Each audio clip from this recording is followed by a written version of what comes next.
जय श्री कृष्णा। राधे राधे। वास्तुशास्त्र में कुछ ऐसे पौधे के बारे में बताया गया है जो घर के लिए बहुत शुभ होते हैं, लेकिन कुछ पौधे हैं जिनसे बच के रहना चाहिए, क्योंकि ये पौधे अपने साथ नकारात्मक ऊर्जा को लाते हैं, जीवन में मुश्किलें बढ़ा देते हैं। आप लाख प्रयास कर लो, आप ना प्रसन्न रह पाओगे, ना धन से बचा पाओगे और ना आपका स्वास्थ्य अच्छा रहेगा। इसलिए ये जानना आवश्यक है। कहते हैं घर में पेड़ लगाने से हरियाली आती है और घर में रहने वाले लोगों का स्वास्थ्य अच्छा रहता है। लेकिन क्या आपको पता है, वास्तु के अनुसार कुछ पौधे बहुत शुभ होते हैं और घर में लगाते ही आपका भाग्य का साथ आपको मिलने लगता है, बरकत चली आती है। और उनमें से पहला पौधा है अनार का पौधा। कहा जाता है जिस घर के मुख्य दरवाजे के ठीक सामने बाहर में अनार का पौधा हो, ऐसे व्यक्ति का स्वास्थ्य भी अच्छा होता है और कर्जों से मुक्ति मिल जाती है, घर में समृद्धि आती है। हल्दी का पौधा।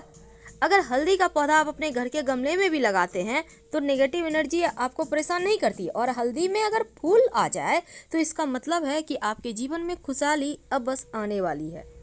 अपराजिता, जिसको हम कृष्ण कांता भी कहते हैं, नीले रंग का पुष्प लगता है और इस पुष्प को भगवान श्री हरि ही नहीं बल्कि भगवान श्री कृष्ण, शिव जी और गणेश जी, माँ दुर्गा को भी अति प्रिय है। लाल रंग का गुलाब। वैसे तो गुलाब का पुष्प आप कभी भी कहीं भी लगा सकते हैं, लेकिन माना जाता है घर के अंदर लाल रंग के पुष्प नहीं लगाने चाहिए पौधे। घर से बाहर आप छत पे, बालकनी में या खुले स्थान पे लगा सकते हैं। नारियल का पौधा। कहते हैं जिस घर में नारियल का पेड़ लगा होता है उस घर के लोगों का मान सम्मान दिन दूनी रात चौक बढ़ता चला जाता है। लेकिन व्यवस्था ये करना है कि नारियल का पेड़ आपके घर के कहीं विपरीत दिशा में ना हो, यानी आप उसको हमेशा दक्षिण पश्चिम साइड लगाएं कि नारियल का पेड़ ऊंचा भी हो जाए तो वास्तु दोष ना लगे। तो समझ के लगाएंगे। अब हम अगर एक खास पौधे की बात करें तो वो है आकड़े का पौधा, जो भगवान गणेश जी का पौधा भी कहते हैं और शिव जी को अति प्रिय है। इस पौधे को अपने घर से मुख्य दरवाजे के बाहर दाहिने तरफ आप लगा सकते हैं। घर में सुख समृद्धि बढ़ेगी और लोगों की बुरी नज़र भी आप लोगों पर नहीं पड़ेगी। तुलसी का पौधा, जिसको हम माँ लक्ष्मी का स्वरूप मानते हैं, हर किसी के घर आंगन में है। कहते हैं घर पर मुसीबत आती है तो पहले तुलसी चाहती है। कहने का तात्पर्य अपने ऊपर ले लेती है आपके आने वाली मुसीबत को और कम कर देती है, तो नुकसान कम होता है। तुलसी के पौधे हमें से अपने घर के उत्तर पूर्व में लगाएं। नीम का पौधा। वैसे तो आपको पता है कि घर के आसपास आम का पेड़ होना अच्छा नहीं माना जाता, बच्चों पर बुरा असर पड़ता है, और आप नीम का पौधा लगाते हैं तो अच्छा है। साथ ही अगर आंवले की पौधे की बात करें तो ये भी अच्छा माना जाता है। आंवले का पौधा घर में अपने छत पे भी लगा सकते हैं, बीमारियां परेशान नहीं करती।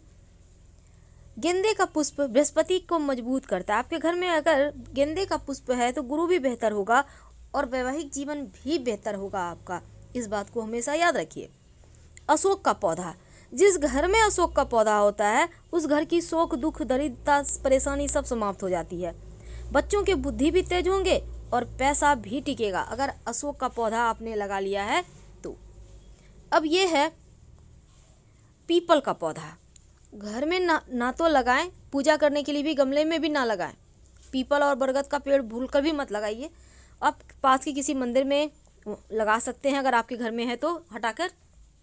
अमरूद का पौधा, इसको भी घर में मत लगाइएगा। फलदार पौधे ना तो घर में लगाना चाहिए और ना ही फलदार पौधे का पेड़ का जो लकड़ी होता है उसका यूज करना चाहिए फर्नीचर में, वरना संतान तरक्की नहीं करेगी। और कैक्टस तो भूल कर भी ना लगाएं, जीवन में सिर्फ मुश्किलें ही बढ़ाएगा और कुछ नहीं, क्योंकि कैक्टस अपने साथ सिर्फ मुश्किलें लाता है, परेशानियाँ लाता है।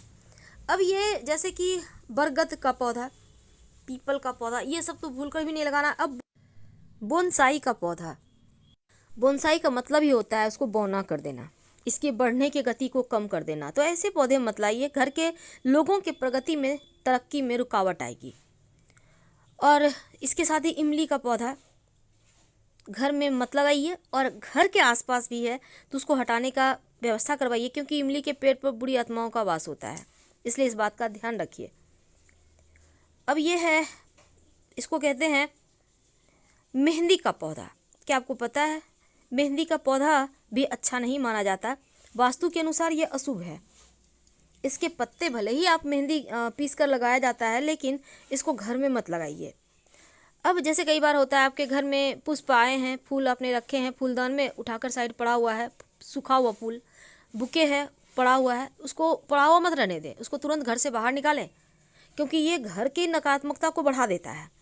कपास का पौधा, कहते हैं इस घर जिस भी घर में या घर के आसपास होता है वहाँ अशुभता ज़्यादा होती है, निगेटिविटी ज़्यादा होती है, परेशानियाँ ज़्यादा होती है। बरगद का पौधा का छाया भी आपके घर पर ना पड़े, ऐसी व्यवस्था करें, वरना जीवन में मुश्किलें बढ़ जाएगी और फिर आप हाथ मलते रह जाएंगे। अब यह है आम का पौधा। फलदार पौधे कभी मत लगाएं, आम हो, अमरूद हो, ये सब पौधे आपके जीवन की परेशानियों को बढ़ाते हैं, तरक्की को रोक देते हैं। वैसे बहुत सारे लोग अभी शौक के तौर पर बैम्बू ट्री लगाते हैं। क्या आपको पता है पहले ज़माने में बैम्बू ट्री घर से कहीं बाहर लगाया जाता था और जो सबसे बुजुर्ग आदमी होता था गांव का वो लगाता था, क्योंकि इसके पीछे भी बहुत सारी मान्यताएं थी। अब उन मान्यताओं को लोग छोड़ रहे हैं, पर अपनी परंपराओं को निभाना हमारा फर्ज है।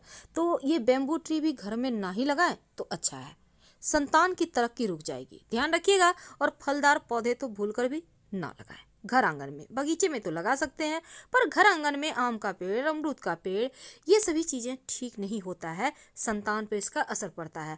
और ना ही इन पेड़ों के जो लकड़ी होती है इसका यूज करना चाहिए घर में फर्नीचर वगैरह बनाने में। इन बातों का ध्यान रखें और खुशहाल जीवन जी। तो हम आपसे विदा लेते हैं। जानकारी अच्छी लगे तब वीडियो को लाइक कीजिए, चैनल को सब्सक्राइब कीजिए और अपनों से शेयर कीजिए। कमेंट में हर हर महादेव जरूर लिखिएगा। धन्यवाद।